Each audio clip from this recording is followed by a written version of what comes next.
दोस्तों नमस्कार, स्वागत है एक बार फिर से देश और दुनिया की तमाम बड़ी खबरों में। यदि आपने अभी तक चैनल को सब्सक्राइब नहीं किया है तो कृपया चैनल को लाल बटन दबाकर सब्सक्राइब करें और घंटी बटन भी दबा दें। ये पहली बड़ी खबर है। राम मंदिर उद्घाटन से पहले ममता बनर्जी ने खेल दिया बड़ा दाव। राम मंदिर प्राण प्रतिष्ठा के दिन ममता बनर्जी ने सद्भाव रैली निकालने का कर दिया ऐलान। दरअसल पश्चिम बंगाल की मुख्यमंत्री ममता बनर्जी ने राम मंदिर प्राण प्रतिष्ठा समारोह के दिन 22 जनवरी को एक सद्भाव रैली निकालने की घोषणा कर दी है। मुख्यमंत्री ममता बनर्जी ने राज्य सचिवालय में एक प्रेस वार्ता को संबोधित करते हुए कहा कि 22 जनवरी को मैं कालीघाट मंदिर जाऊंगी और पूजा करूंगी और फिर मैं सभी धर्मों के लोगों के साथ में एक सद्भावना रैली में हिस्सा लूंगी। इसका किसी अन्य कार्यक्रम से कोई भी लेना देना नहीं है। मुख्यमंत्री ममता बनर्जी ने कहा कि उनकी पार्टी की ओर से आयोजित किया जाने वाला मार्च पार्क सर्कस मैदान तक चलेगा। इससे पहले ये मस्जिदों, चर्चों और गुरुद्वारों समेत विभिन्न धर्मों के उपासना स्थल से होकर गुजरेगा। न्यूज एजेंसी पीटीआई के मुताबिक ममता बनर्जी ने टीएमसी कार्यकर्ताओं से राज्य के सभी जिलों में सभी तरीके की रैलियां आयोजित करने के लिए कहा है। मुख्यमंत्री ममता बनर्जी ने कहा कि प्राण प्रतिष्ठा करना हमारा काम नहीं है, ये धर्माचार्यों का काम है। हमारा काम बुनियादी ढांचा तैयार करना है। आपको बता दें कि ममता बनर्जी ने चुनाव से पहले और मंदिर प्राण प्रतिष्ठा से पहले बड़ा दांव खेल दिया है। उन्होंने राम मंदिर उद्घाटन के दिन बंगाल में सद्भाव रैली करने का ऐलान कर दिया है। अगली बड़ी खबर, ममता बनर्जी ने प्राण प्रतिष्ठा के दिन रैली निकालने की घोषणा तो भड़क गई बीजेपी। कहा सांप्रदायिक तनाव भड़काने की जा रही कोशिश। दरअसल पश्चिम बंगाल के मुख्यमंत्री ममता बनर्जी ने राम मंदिर प्राण प्रतिष्ठा के दिन पश्चिम बंगाल के सभी जिलों में रैली निकालने का ऐलान किया है। इसको लेकर बीजेपी आईटी सेल के प्रमुख अमित मालवीय ने ममता बनर्जी पर जबरदस्त हमला किया। अमित मालवीय ने ममता बनर्जी की रैली की टाइमिंग पर सवाल उठाते हुए कहा कि पश्चिम बंगाल की मुख्यमंत्री ममता बनर्जी को राजनीतिक लाभ के लिए सांप्रदायिक तनाव भड़काने से बचना चाहिए। बीजेपी नेता अमित मालवीय ने कहा कि 22 जनवरी 2024 को जब भारत अयोध्या धाम में राम मंदिर की प्राण प्रतिष्ठा का गवाह बनेगा तो पश्चिम बंगाल के मुख्यमंत्री ममता बनर्जी ने हिंदू भावनाओं की घोर उपेक्षा करते हुए कोलकाता और उसके आसपास के ब्लॉकों में एक राजनीतिक कार्यक्रम सर्वधर्म रैली की घोषणा की है। ये उस दिन सांप्रदायिक टकराव के लिए जमीन तैयार करने के अलावा और कुछ नहीं है। जब हिंदू व्रत रखेंगे, अनुष्ठान करेंगे और मंदिरों में जाएंगे। उन्होंने कहा कि सभी ने देखा है कि कैसे उन्होंने पूरे बंगाल में रामनवमी शोभा यात्रा पर पथराव की अनुमति दी, जबकि केवल 6 दिन बाद हनुमानोत्सव के दौरान ऐसी कोई घटना नहीं हुई थी जब केंद्र बल तैनात किए गए थे। हमने देखा है कि पिछले हफ्ते ही पुरुलिया में साधुओं के साथ में मारपीट की गई, जबकि शेख शाहजहां जैसा अपराधी लगातार फरार है। इसी के साथ अमित मालवीय ने कहा कि ममता बनर्जी को राजनीतिक लाभ के लिए सांप्रदायिक तनाव फैलाने से बचना चाहिए और 22 जनवरी को राजनीतिक कार्यक्रम आयोजित करने के अपने फैसले पर पुनर्विचार करना चाहिए। अमित मालवीय ने कहा कि राज्य की कानून व्यवस्था ममता बनर्जी की जिम्मेदारी है और उस दिन किसी भी अप्रिय घटना के लिए वो अकेले ही जिम्मेदार होंगी।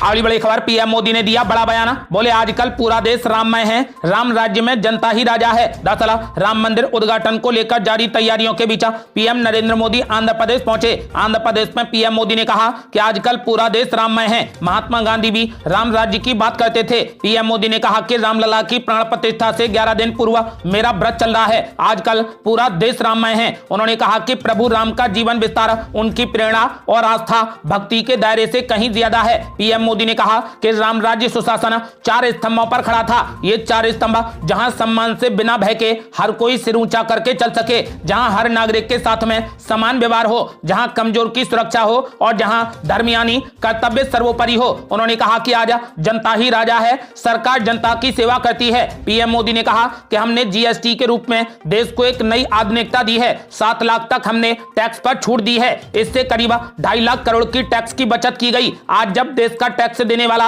ये देख रहा है कि उसके टैक्स का सही इस्तेमाल हुआ है तो वो भी आगे बढ़कर टैक्स दे रहा है। उन्होंने कहा कि हमने जो कुछ भी जनता से लिया है वो ही जनता को समर्पित कर दिया है। उन्होंने कहा कि यही तो सुशासन है।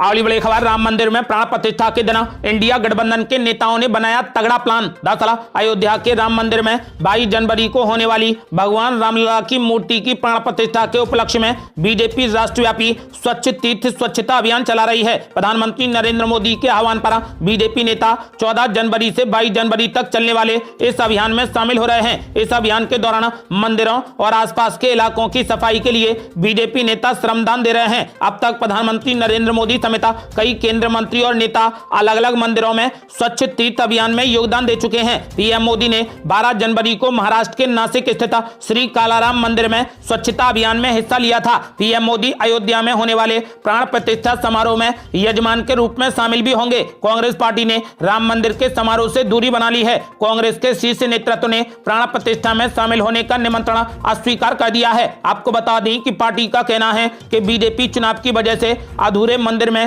प्राण प्रतिष्ठा करवा रही है। कांग्रेस विपक्षी गठबंधन इंडिया में शामिल एक बेहद महत्वपूर्ण घटक दल है। इंडिया गठबंधन में कई विपक्षी नेताओं ने राम मंदिर में प्राण प्रतिष्ठा के दिन का अपना कार्यक्रम तय कर लिया है। कांग्रेस नेता राहुल गांधी इस समय अपनी भारत जोड़ो न्याय यात्रा चला रहे हैं। उनकी यात्रा नागालैंड पहुंच गई है। आपको बता दें कि 18 जनवरी को उनकी यात्रा असम में प्रवेश करेगी। सूत्रों ने एबीपी न्यूज को बताया कि राम मंदिर में 22 जनवरी को प्राण प्रतिष्ठा वाले दिन राहुल गांधी असम के शिव मंदिर और कामाख्या मंदिर जा सकते हैं। इंडिया गठबंधन में शामिल तृणमूल कांग्रेस यानी ममता बनर्जी की पार्टी ने 22 जनवरी के दिन के अपने प्लान की घोषणा कर दी है। ममता बनर्जी ने उस दिन सद्भाव रैली निकालने की घोषणा कर दी है। तो वहीं इंडिया गठबंधन के एक और घटक दल आम आदमी पार्टी ने ऐसे समय पर हर मंगलवार को दिल्ली के सभी विधानसभा क्षेत्रों और नगर निगम वार्डों समेत सभी स्थानों पर सुंदरकांड और हनुमान चालीसा का पाठ कराने की घोषणा की है, जब राम मंदिर समारोह की घड़ी बेहद नजदीक है। आपको बता दें कि इसके अलावा गठबंधन में शामिल समाजवादी पार्टी के अध्यक्ष और उत्तर प्रदेश के पूर्व मुख्यमंत्री अखिलेश यादव ने भी निमंत्रण पत्र मिलने पर कहा कि उन्हें निमंत्रण मिला है, लेकिन वो प्राण प्रतिष्ठा समारोह के बाद पूरे परिवार के साथ राम मंदिर दर्शन करने जाएंगे। अगली बड़ी खबर, राहुल गांधी ने राम मंदिर प्राण प्रतिष्ठा के दिन के लिए तैयार किया तगड़ा प्लान, बीजेपी पर बोला जबरदस्त हमला। दरअसल राम मंदिर के उद्घाटन को लेकर कांग्रेस सहित अन्य विपक्षी दल बीजेपी पर लगातार हमला करते हुए कह रहे हैं कि बीजेपी इसका इस्तेमाल चुनावी फायदे के लिए कर रही है। इस बीच कांग्रेस के पूर्व अध्यक्ष राहुल गांधी को लेकर सामने आया है कि 22 जनवरी को उन्होंने तगड़ा प्लान तैयार किया है। एबीपी न्यूज को सूत्रों ने बताया कि 22 जनवरी को कांग्रेस नेता राहुल गांधी असम में स्थित शिव मंदिर और कामाख्या मंदिर जा सकते हैं। इस समय राहुल गांधी की भारत जोड़ो न्याय यात्रा नागालैंड में है। राहुल गांधी ने बीजेपी पर निशाना साधते हुए कहा कि आरएसएस और बीजेपी ने 22 जनवरी के कार्यक्रम को पूरे तरीके से राजनीतिक नरेंद्र मोदी फंक्शन बना दिया है। ये आरएसएस और बीजेपी का कार्यक्रम बन गया है। यही कारण है कि कांग्रेस अध्यक्ष ने कहा कि वो इस कार्यक्रम में नहीं जाएंगे। राहुल गांधी ने कहा कि जो सच में धर्म को मानते हैं वो धर्म के साथ निजी रिश्ता रखते हैं, वे अपने जीवन में धर्म का प्रयोग करते हैं। जो धर्म के साथ पब्लिक रिश्ता रखते हैं वो धर्म का फायदा उठाने की कोशिश करते हैं। मैं अपने धर्म का फायदा उठाने की कोशिश नहीं करता हूं। उन्होंने कहा कि मैं अपने धर्म के सिद्धांतों पर जिंदगी जीने की कोशिश करता हूं। राहुल गांधी ने कहा कि इस कारण से मैं लोगों की इज्जत करता हूं, अहंकार से नहीं बोलता और नफरत नहीं फैलाता, और इसीलिए ये मेरे लिए हिंदू धर्म है। आपको बता दें कि फिलहाल ऐसा माना जा रहा है कि राहुल गांधी राम मंदिर प्राण प्रतिष्ठा के दिन असम में कामाख्या मंदिर और शिव मंदिर जा सकते हैं। अगली बड़ी खबर, असदुद्दीन ओवैसी ने अरविंद केजरीवाल और राहुल गांधी की भारत जोड़ो न्याय यात्रा पर बोला जबरदस्त हमला। बोले आप वही कर रहे हैं जो पीएम मोदी चाहते हैं। दरअसल एआईएमआईएम के अध्यक्ष असदुद्दीन ओवैसी ने सुंदरकांड पाठ को लेकर किए गए ऐलान पर दिल्ली के मुख्यमंत्री केजरीवाल पर जबरदस्त हमला किया। उन्होंने कांग्रेस नेता राहुल गांधी की भारत जोड़ो न्याय यात्रा को लेकर भी निशाना साधा। ओवैसी ने केजरीवाल के लिए कहा कि जब मैंने देखा कि दिल्ली में हर मंगलवार को हनुमान चालीसा पढ़वाएंगे, उसी पर मैंने कहा कि आप भाजपा से कैसे अलग हैं, आप नरेंद्र मोदी की राह पर चल रहे हैं। ये सब मेजॉरिटी के वोट को हासिल करने के लिए किया जा रहा है। ओवैसी ने कहा कि मैं देश के मुसलमानों, दलितों और आदिवासियों से ये गुजारिश करता हूं कि ये सब आपके सामने ही हो रहा है और इसमें मैं कुछ नहीं कर रहा हूं। ये हनुमान चालीसा का पाठ पढ़ाएंगे, क्या ये कॉम्पिटेटिव हिंदुत्व नहीं है? आपको बता दें कि ओवैसी ने कहा कि सेक्युलरिज्म कहां दफन हो गया है, आप में और उनमें क्या फर्क है? कोई कहता है कि हम सरयू नदी जाएंगे, कोई दिल्ली के स्कूलों में हनुमान चालीसा का पाठ करवा रहा है। आपको बता दें कि कांग्रेस सांसद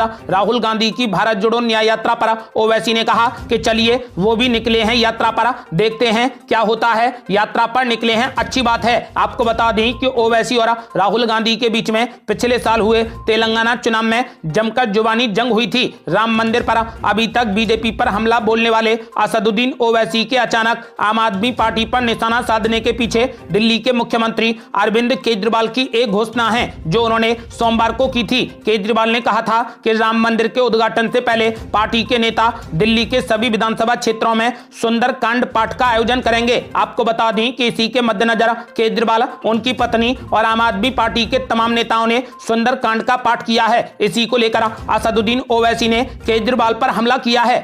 अगली बड़ी खबर, बीजेपी नेता गिरिराज सिंह ने असदुद्दीन ओवैसी और केजरीवाल दोनों पर बोला जबरदस्त हमला। बोले चाहे केजरीवाल हो या फिर असदुद्दीन ओवैसी, वे सभी सनातन धर्म और देश के खिलाफ हैं। दरअसल केंद्रीय मंत्री गिरिराज सिंह ने AIMIM प्रमुख असदुद्दीन ओवैसी की अरविंद केजरीवाल और बीजेपी में कोई अंतर नहीं वाली टिप्पणी पर अपनी प्रतिक्रिया दी। उन्होंने कहा कि चाहे वो असदुद्दीन ओवैसी हो या फिर अरविंद केजरीवाल हो, वे सभी सनातन धर्म और देश के खिलाफ हैं। बीजेपी नेता गिरिराज सिंह ने कहा कि संजय राउत और दिग्विजय सिंह कह रहे हैं कि मंदिर जहां पर कहा गया था वहां पर नहीं बना है। उन्होंने कहा कि मैं कहता हूं कि दिग्विजय बाबू, कभी आप विवादित ढांचे के टूटने से पहले या टूटने के बाद वहां पर गए थे? क्या आप कभी टेंट में भगवान राम के दर्शन करने गए थे या उन्हें प्रणाम करने गए थे? आपको बता दें कि उन्होंने हमला करते हुए कहा कि चाहे वो ओवैसी हो या फिर केजरीवाल, वे सभी सनातन धर्म और देश के खिलाफ हैं। अगली बड़ी खबर, रामलला की प्राण प्रतिष्ठा से पहले शरद पवार ने कर दिया बड़ा ऐलान। बोले राम मंदिर का शिलान्यास तब हुआ जब राजीव गांधी प्रधानमंत्री थे। दरअसल 22 जनवरी को रामलला की प्राण प्रतिष्ठा कार्यक्रम को लेकर अयोध्या नगरी सज चुकी है। देश भर में उत्साह का माहौल है। हालांकि विपक्षी नेता राम मंदिर के भव्य उद्घाटन पर अलग अलग बयान देकर खुद ही ट्रोल हो रहे हैं। पहले कांग्रेस पार्टी ने इसे बीजेपी और RSS का कार्यक्रम बताकर निमंत्रण को अस्वीकार कर दिया। अब NCP चीफ और महाराष्ट्र के पूर्व मुख्यमंत्री शरद पवार ने भी बड़ा बयान दिया है। उन्होंने कहा कि राम मंदिर का शिलान्यास तो राजीव गांधी ने बतौर प्रधानमंत्री पहले ही कर दिया था। इस समय तो बीजेपी और RSS राजनीति कर रही है। आपको बता दें कि राष्ट्रवादी कांग्रेस पार्टी यानी NCP प्रमुख शरद पवार ने कहा कि अयोध्या में राम मंदिर के लिए शिलान्यास तब किया गया था जब राजीव गांधी देश के प्रधानमंत्री थे और भाजपा और RSS इस मुद्दे पर राजनीति कर रहे हैं। दिग्गज NCP नेता ने यह बात कर्नाटक के निपानी में एक सार्वजनिक बैठक में कही है। आपको बता दें कि इस बयान के बाद जनता उन्हें जमकर ट्रोल कर रही है। अगली बड़ी खबर, 22 जनवरी को राम नाम के जाप पर गायिका KS चित्रा हुई ट्रोल। बचाव में उतरी बीजेपी। दरअसल 6 बार राष्ट्रीय पुरस्कार जीत चुकी सिंगर KS चित्रा ने सोशल मीडिया पर लोगों से 22 जनवरी के दिन अयोध्या में राम मंदिर समारोह के दौरान भगवान राम के भजन गाने और घरों में दीपक जलाने का आग्रह क्या किया। इंटरनेट पर कुछ खास वर्ग के लोगों ने उन्हें ट्रोल करना शुरू कर दिया। लोगों ने यह कहकर उनकी आलोचना शुरू कर दी कि वे अयोध्या के इतिहास और बाबरी मस्जिद के विनाश को भूल गई हैं। उधर भाजपा गायिका के बचाव में उतर गई है। पार्टी ने कहा कि गायिका की आलोचना करने वाले साइबर हमलावर हैं। इस वक्त लोगों को गायिका के समर्थन में एकजुटता दिखानी चाहिए। आपको बता दें कि बीजेपी की इस अपील के बाद लोगों ने अब उनके समर्थन में जमकर कमेंट्स लाइक करना शुरू कर दिया है। अगली बड़ी खबर, राहुल गांधी की यात्रा में कांग्रेस पार्टी चाहती है विपक्ष का महाजुटाना। पश्चिम बंगाल से बनाया नया प्लान। दरअसल लोकसभा चुनाव से ठीक पहले कांग्रेस के पूर्व अध्यक्ष राहुल गांधी भारत जोड़ो न्याय यात्रा पर निकल पड़े हैं। राहुल गांधी ऐसे वक्त में यात्रा कर रहे हैं जब विपक्षी दलों का इंडिया गठबंधन एकजुट होकर भाजपा को लगातार तीसरी बार चुनाव जीतने से रोकने की तैयारी कर रहा है। न्याय यात्रा सियासी तौर पर कितनी सफल होगी ये तो वक्त ही तय करेगा, पर पार्टी चुनाव में यात्रा का राजनीतिक लाभ लेने में कोई भी कसर छोड़ना नहीं चाहती है। 11 दिन में पूर्वोत्तर के 5 राज्यों की यात्रा कर राहुल गांधी कांग्रेस के लिए खोई हुई जमीन तलाशने की कोशिश करेंगे, क्योंकि कभी पार्टी का गढ़ माने जाने वाले पूर्वोत्तर में अब कांग्रेस की कोई भी सरकार नहीं है। लोकसभा में भी पूर्वोत्तर राज्यों की 25 सीटों में से कांग्रेस पार्टी के पास में सिर्फ 4 सीटें हैं, जबकि वर्ष 2019 में बीजेपी ने 15 सीटों पर जीत दर्ज की थी। इसीलिए जीत की दहलीज तक पहुंचने के लिए कांग्रेस पार्टी हर सीट को अहमियत दे रही है। असम में यात्रा के दौरान राहुल गांधी जहां पार्टी घोषणा पत्र पर लोगों के साथ में चर्चा करेंगे, तो वहीं पश्चिम बंगाल में पार्टी ये सुनिश्चित करने का पूरा प्रयास कर रही है कि तृणमूल कांग्रेस अध्यक्ष ममता बनर्जी यात्रा में शामिल हों। पार्टी के एक वरिष्ठ नेता ने कहा कि ममता बनर्जी यात्रा का हिस्सा बनती हैं तो इससे पूरे देश में राजनीतिक संदेश जाएगा, तो वहीं पश्चिम बंगाल में टीएमसी और कांग्रेस के कार्यकर्ताओं में आपसी तालमेल बेहतर होगा। आपको बता दें कि पार्टी मानती है कि यात्रा से चुनाव का माहौल बनाने में मदद मिलेगी। घटक दलों के नेता अपने अपने राज्यों में यात्रा का हिस्सा बनते हैं तो इससे मतदाताओं में गठबंधन को लेकर विश्वसनीयता बढ़ेगी। पश्चिम बंगाल, बिहार और झारखंड में गठबंधन के घटक दलों की सरकारें हैं। यूपी में कांग्रेस, सपा और रालोद के साथ में चुनाव लड़ना चाहती है। तीनों पार्टियों के बीच में सीट बंटवारे को लेकर एक दौर की बातचीत भी हो चुकी है। इसके साथ यात्रा में राहुल गांधी जिस तरह से केंद्र सरकार और बीजेपी पर निशाना साध रहे हैं, उससे वक्त के साथ में उनके हमलों की धार और तेज होगी। इसका फायदा गठबंधन को मिलेगा, क्योंकि गठबंधन के घटक दल भी इन मुद्दों को उठाकर केंद्र सरकार को घेरते रहे हैं। इनमें आर्थिक न्याय, सामाजिक न्याय और राजनीतिक न्याय शामिल हैं। पार्टी के एक वरिष्ठ नेता ने कहा कि हमारी कोशिश है कि पश्चिम बंगाल में दाखिल होने के बाद गठबंधन की यात्रा नजर आए। हम घटक दलों के साथ में बातचीत भी कर रहे हैं। आपको बता दें कि कांग्रेस पार्टी चाहती है कि पूरा इंडिया गठबंधन इस यात्रा में शामिल हो जाए और इसके लिए मल्लिकार्जुन खड़गे ने इंडिया गठबंधन की बैठक में सभी को निमंत्रण भी दे दिया है। अगली बड़ी खबर, क्या इंडिया गठबंधन को छोड़कर एनडीए में जा सकते हैं नीतीश कुमार? इस सवाल पर भड़क गए राहुल गांधी। मीडिया पर बोला जबरदस्त हमला। दरअसल क्या नीतीश कुमार इंडिया गठबंधन को छोड़कर एनडीए का रुख कर सकते हैं? ये सवाल जैसे ही राहुल गांधी से पूछा गया, वो भड़क उठे। इसके बाद एक बार फिर उन्होंने मीडिया पर सवाल उठाने शुरू कर दिए। राहुल गांधी इन दिनों न्याय यात्रा पर हैं। मणिपुर के कोहिमा में पत्रकारों से वो बातचीत कर रहे थे। इस दौरान उन्होंने कहा कि इंडिया गठबंधन काफी बेहतर स्थिति में है और आने वाले लोकसभा चुनाव में वो अच्छी लड़ाई लड़ेगा और चुनाव भी जीतेगा। इसी दौरान राहुल गांधी से पूछा गया कि आप इंडिया गठबंधन को अच्छी हालत में बता रहे हैं, जबकि नीतीश कुमार ने संयोजक का पद ठुकरा दिया है। और इस दौरान नीतीश कुमार ने कहा कि ममता बनर्जी इस पर सहमत नहीं है। क्या आप लोगों को आशंका है कि नीतीश कुमार आने वाले दिनों में इंडिया गठबंधन को छोड़कर एनडीए में शामिल हो सकते हैं? इस सवाल पर राहुल गांधी ने अपना नाम सिर हिलाया और कहा कि फ्रैंकली बोलूं तो मीडिया इन चीजों को बहुत ओवरप्ले करता है। उन्होंने कहा कि जिस तरीके से बातचीत होती है, जो ह्यूमर होता है, भाईचारा होता है, उसको बताया नहीं जाता। मीडिया एक चीज को उठाकर मेन मुद्दा उसको ही बना देता है। राहुल गांधी ने कहा कि इंडिया गठबंधन के नेताओं के बीच में आपसी समझदारी और सम्मान है। उन्होंने कहा कि इस गठबंधन का मूल उद्देश्य बीजेपी के खिलाफ लड़ाई है। उन्होंने कहा कि मुझे पूरा विश्वास है कि हम सब एक रहते हुए भाजपा के खिलाफ चुनाव लड़ेंगे और जीतने में भी कामयाब होंगे। अगली बड़ी खबर, रामदास अठावले ने प्रकाश अंबेडकर को दे दिया बड़ा ऑफर। बोले यदि वो एनडीए में शामिल होते हैं तो मैं अपना मंत्री पद उन्हें दे दूंगा और एक सीट भी मिलेगी। दरअसल रामदास अठावले ने बड़ा ऐलान कर दिया है। उन्होंने कहा कि यदि बहुजन वंचित अघाड़ी के नेता प्रकाश अंबेडकर एनडीए में आना चाहें तो मैं अपना मंत्री पद छोड़ दूंगा और उन्हें मौका दिलाऊंगा। आपको बता दें कि मोदी सरकार में मंत्री रामदास अठावले ने यह भी कहा कि मैं भाजपा से बात करके उनके लिए अकोला लोकसभा सीट भी छोड़ने को कहूंगा। रामदास अठावले ने अपील की है कि दलित नेता प्रकाश अंबेडकर को प्रधानमंत्री मोदी का समर्थन करना चाहिए, जो विकास की राजनीति कर रहे हैं। पीएम मोदी का एकमात्र एजेंडा देश का विकास करना है। रामदास अठावले ने अकोला के दौरे पर यह बात कही। आपको बता दें कि उन्होंने कहा कि एनडीए के दरवाजे प्रकाश अंबेडकर के लिए हमेशा खुले हैं। प्रकाश अंबेडकर संविधान निर्माता भीमराव अंबेडकर के पुत्र हैं। उन्होंने कहा कि मैं तो अपना मंत्री पद भी उनके लिए त्यागने को तैयार हूं यदि वे एनडीए का हिस्सा बनने को राजी होते हैं। प्रकाश अंबेडकर के वंचित बहुजन अघाड़ी का अकोला जिले में अच्छा जनाधार है। आपको बता दें कि फिलहाल रामदास अठावले ने प्रकाश अंबेडकर को खुला ऑफर दे दिया है। उन्होंने कहा कि यदि प्रकाश अंबेडकर बीजेपी को ज्वाइन करते हैं या एनडीए गठबंधन में शामिल होते हैं तो मैं अपना मंत्री पद उन्हें दे दूंगा और एक सीट भी मिलेगी।